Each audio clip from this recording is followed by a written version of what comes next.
18 জানুয়ারি 2025 দৈনিক ইত্তেফাক। খরচ বৃদ্ধির চাপে উদ্যোক্তারা। মোটরসাইকেল দুর্ঘটনায় চিরতরে নিথর 6 বন্ধু।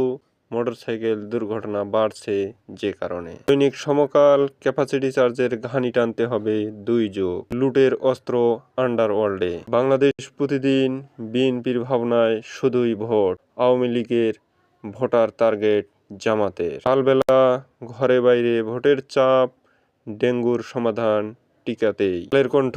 শুধু আইন করে রাজনৈতিক ধারা বদলানো কঠিন। যুগের আলো। ভ্যাট বাড়ায় কমে গেছে বেচাকেনা। নয়া দিগন্ত। পট পরিবর্তনেই খরচ কমল 48%। গাজা যুদ্ধবিরতি চুক্তি একদিন পিছিয়ে কার্যকর। যায় দিন মধ্যম আয়ে নিম্নবিত্তের জীবন। যুগান্তর। হাসিনার নির্দেশে ক্র্যাকডাউন। শাপলা চত্বরে হেফাজত দমন। Operation flush out.